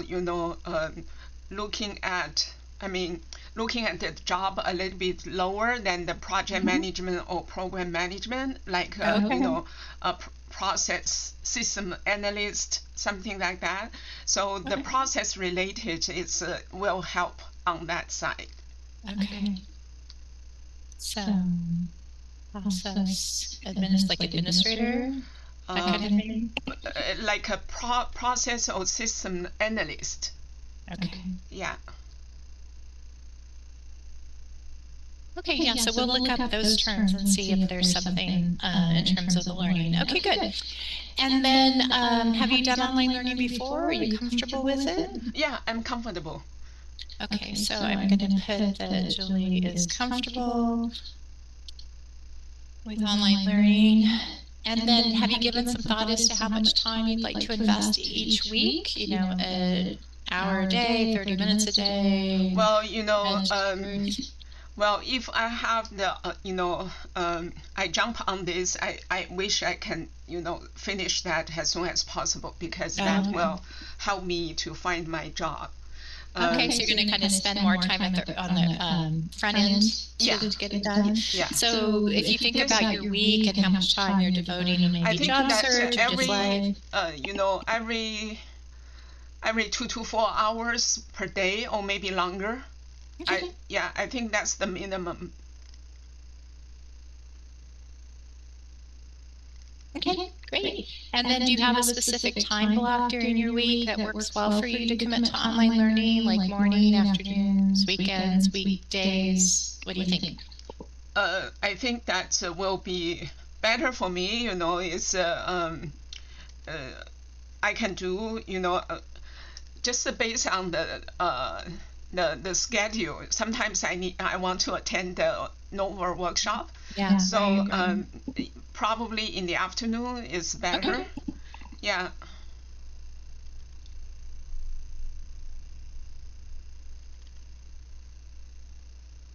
And of course, if, will it be, there's an afternoon where you have a workshop or some other commitment, you can, pick another time. This is more just to kind of get you focused, but it's not, it's not written in stone. We're not going to check on it or anything like that. We want to just have a plan, which is what this is, because you're going to have a maximum of 6 months of access to IBM Skills Build with the Udemy license added to it. So when you're thinking about, well, what do I want to accomplish within the 6 months, you'll probably focus on these areas that you just identified, aiming for about 2 to 4 hours a week or so. Now, it is an open platform. We're going to go into it together in just a moment. I'll show you. But, maybe one day you're like, oh, you know what? I really do need to learn Excel, or some other thing. You could search it and you could decide to take learning modules there as well. So it's not limited in what you can take. But just want to make sure, because it is just a 6-month license, that you're somewhat focused. Okay. All right, so great, this looks good. And so what I'm going to do is go into the IBM Skills Build platform. And do you see it on my page on my screen? Yes. Okay, so I'll register you. I'm going to register using your Gmail address that we have on file. Okay. And so when you get the link from IBM, because IBM will immediately send you an email that has a link, you're going to log in with Google, since I'm registering you with your Gmail account, okay? Okay. So you're going to select the first one. And then the first time you're on the platform, it says, welcome, what are you interested in learning? There's even a My Inner Genius skills kind of assessment. But eventually you're going to get to what will you learn today? And this is where you're going to go ahead and put in what you're interested in. So let's just start with project. Actually, I'll just start with PMP, since you mentioned PMP. Yeah. I mean, I could write out project management. I could write out program management. But let's just start with PMP as a search term. Okay. And then I press return. And then I'm going to just limit to English here. So there's quite a bit available. If I do PMP, if we go down here, we're seeing there's 56 learning activities. The one that people are very interested in is this one, the PMP certification, 35 plus PDUs with the exam prep for 2024. Do I need to make a note here? Well, what will happen is you put PMP and then you can choose. Okay. So any of these are available to you. You could even choose to do a master class, you could do the practice exams. It's up to you, but I'm just saying that if you wanted a comprehensive one, this is a good example of one that does the 35 PDUs, etc. So as an example, if we select that, and it could be any one that you select, you're going to see that it's offered through Udemy, so that's where I have to request an additional license be added. Now those are typically cleared once a week, so it may take until next week for you to see the Udemy content on here. Okay. But there are other content providers as well that you would have access to right away, including IBM. Okay. But if you see that it's Udemy, you're just going to go ahead and say, go to this activity on the right where I'm hovering, where it says go to activity, and select it. And then it's going to ask you to sign into Udemy once you have access. So just a note here, you're not going to enter your email address again, and you're not going to go to Udemy directly on the website. Instead, you're just going to continue with SSO. Okay. So again, the IBM platform is where this learning is. So you'll always go in through your IBM link. Okay. And then they add Udemy content as a content provider. And once you get that additional license, it'll just appear. You're not going to get another license or another email from IBM saying Udemy's added or anything from Udemy. It's just when you do your searches, it'll show up. Okay, can I ask you a question? Yeah, absolutely. So maybe you have the experience the other candidates use this platform to get their PMP. Based on your experience, how much workload, how much hours? Yeah, well, that's a great question. It's not easy to pass the PMP. I'll tell you that. So that it is required from the PMI Institute, PMI.org, which I would definitely check out if you haven't already, that you have these 35 hours of classroom training. So this particular learning does fulfill that requirement of the 35 hours.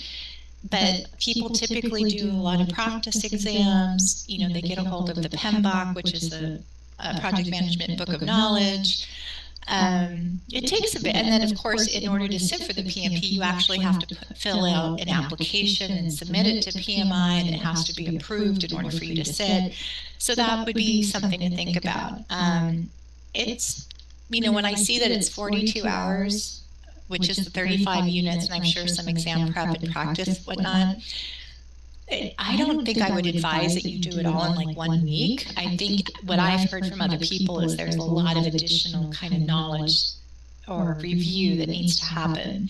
But what I do see on the platform is there are things like, the prep, there are things like the practice exams. So you could take more than one at a time. So if you were doing the PMP and you wanted to do practice exams, you could certainly do that. The other one that's more junior, though, is called a CAPM. So it doesn't have the same requirements. So CAPM stands for Certified Associate Project Manager. Okay. Now that would be a good stepping stone as a first step, especially if you weren't able to apply for the PMP right away. The CAPM does qualify you, I think, in some way to kind of then prepare for the PMP. Okay. But this is more of an entry point exam. Okay. And again, quite a bit of information here. Okay. So this could be another alternative.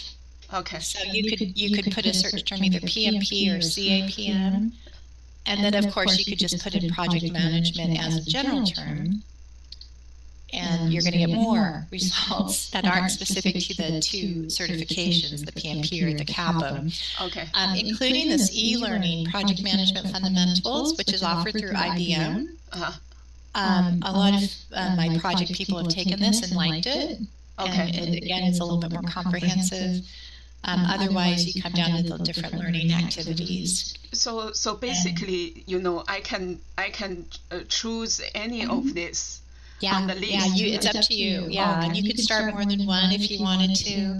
You could even search for like a specific term, like agile, waterfall, or Jira. I've had people look specifically at Microsoft Project. Oh, that's which nice. is a Okay. tracking tool. So just whatever search term you want to put in here, you can. Okay. Okay.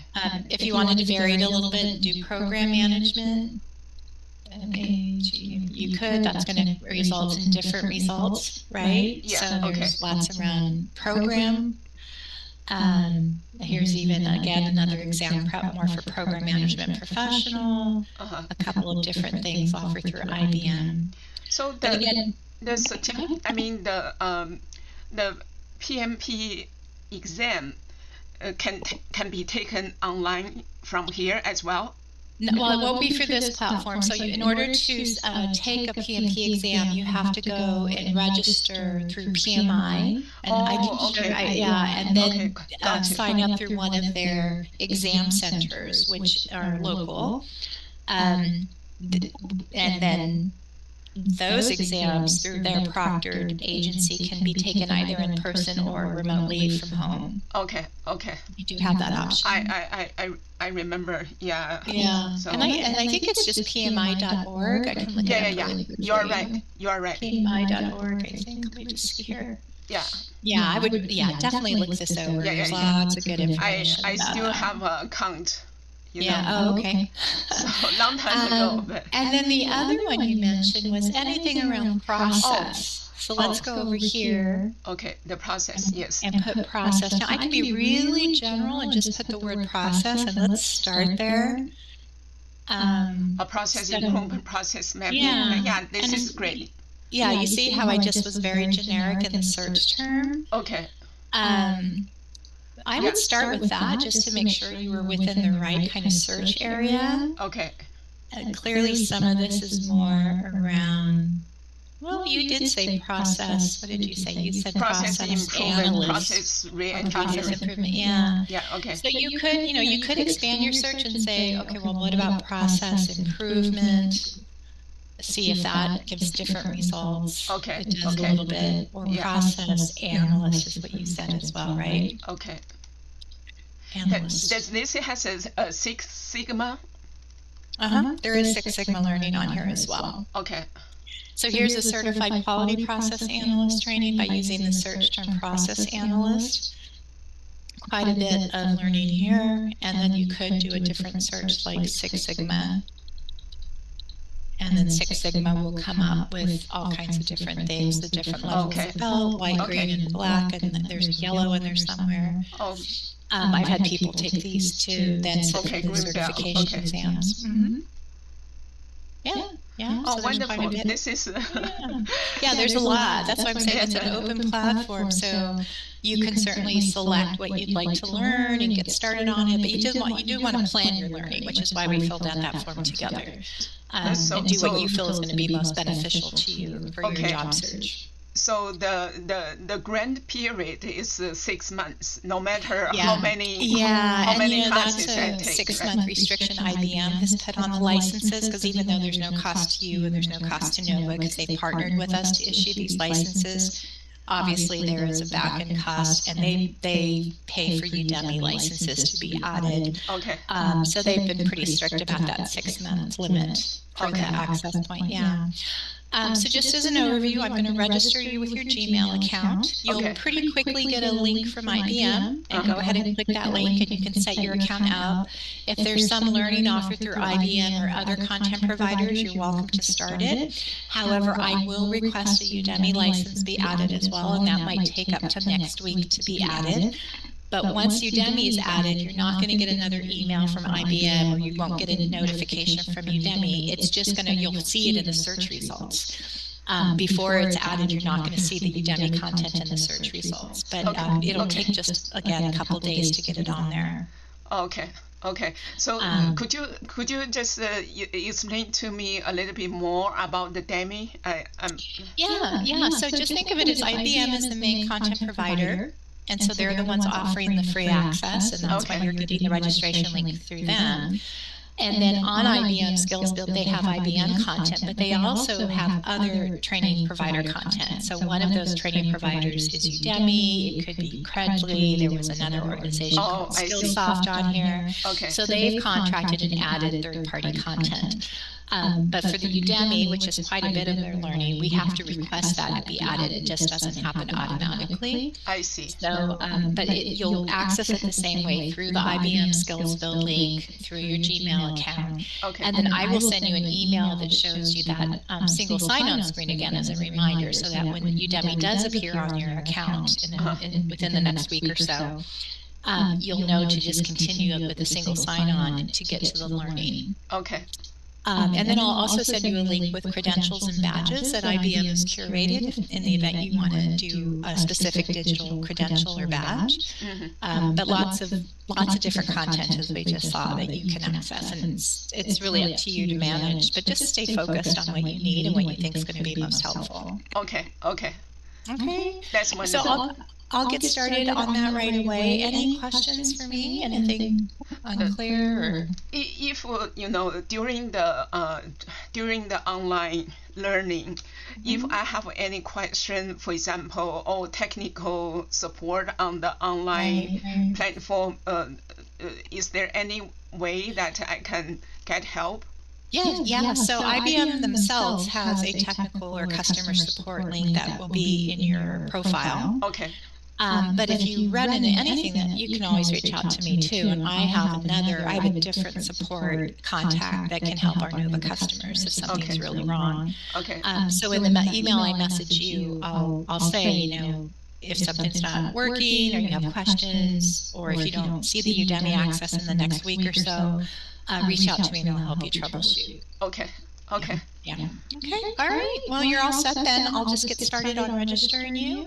And like I said, you'll see the IBM content right away, but maybe within a week or so to get the Udemy content added, okay? Okay. Thank you so much, Lisa. All right. You're welcome. Okay. All right. Take care. All right. Bye-bye. Bye-bye.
Skills Build directs you to industry-vetted content that's easy to learn and retain.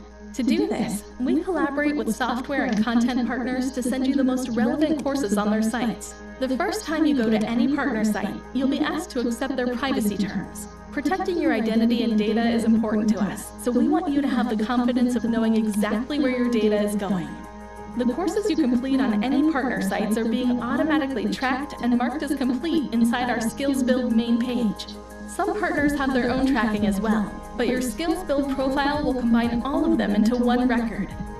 All your completions are automatically tracked back on Skills Build. You can expect to see the accredited time on your Skills Build dashboard within 24 hours after you complete a course.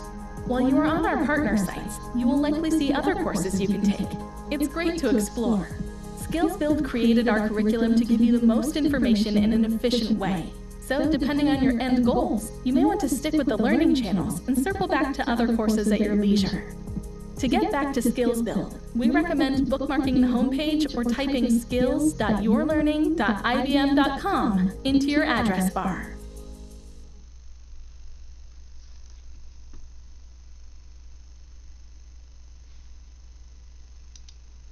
Skills Build directs you to industry-vetted content that's easy to learn and retain. To do this, we collaborate with software and content partners to send you the most relevant courses on their sites. The first time you go to any partner site, you'll be asked to accept their privacy terms. Protecting your identity and data is important to us, so we want you to have the confidence of knowing exactly where your data is going. The courses you complete on any partner sites are being automatically tracked and marked as complete inside our Skills Build main page. Some partners have their own tracking as well, but your Skills Build profile will combine all of them into one record. All your completions are automatically tracked back on Skills Build. You can expect to see the accredited time on your Skills Build dashboard within 24 hours after you complete a course. While you are on our partner sites, you will likely see other courses you can take. It's great to explore. Skills Build created our curriculum to give you the most information in an efficient way. So, depending on your end goals, you may want to stick with the learning channels and circle back to other courses at your leisure. To get back to Skills Build, we recommend bookmarking the homepage or typing skills.yourlearning.ibm.com into your address bar.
Skills.yourlearning.ibm.com into your address bar.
IBM.com into your address bar.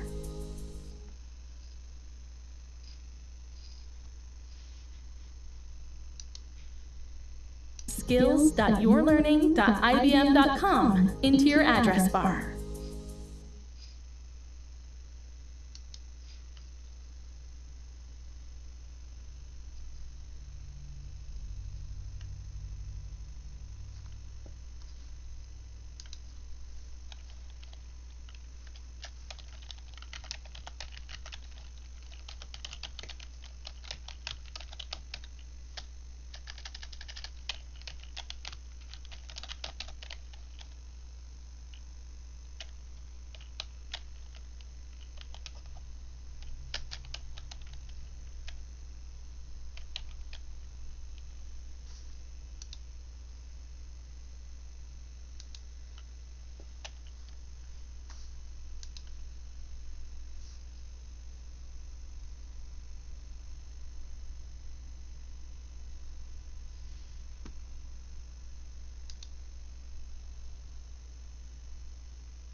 Welcome to Skills Build, where our goal is to get you started on learning from quality content to practicing the skills you need for a role in tech.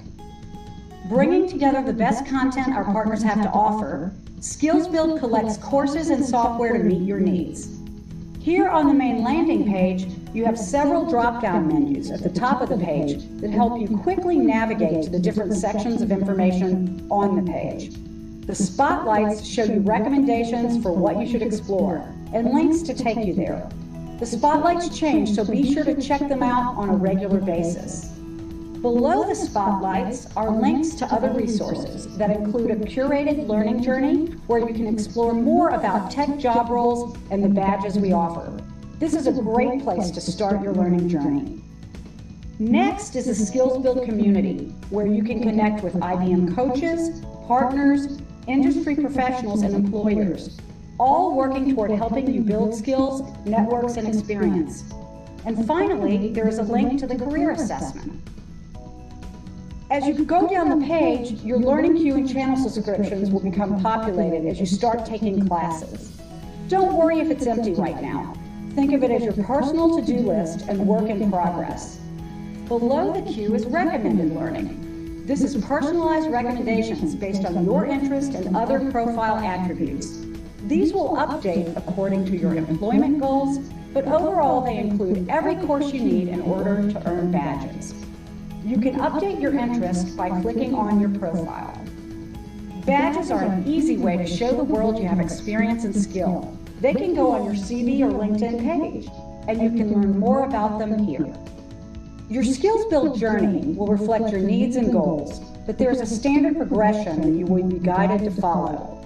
First, we recommend you see what might be a good fit by taking an assessment with MyInnerGenius. The assessment will match you with possible career-based paths that you can take through Skills Build.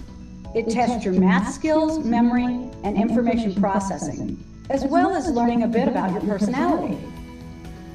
The results are really interesting, but it does take a while to complete, so find an hour where you can really focus. The assessment may make a recommendation for a learning path, but overall your choices are your own. You can learn more about our available learning paths in these pages, which you can always come back to through the recommended drop-down menu. Through the paths link, you can browse the available Skills Build badges, click on the badge emblem, and go directly to the learning associated with earning those badges. There's a lot going on. If at any point you need to reorient yourself, come back to the drop-down menus at the top of the page.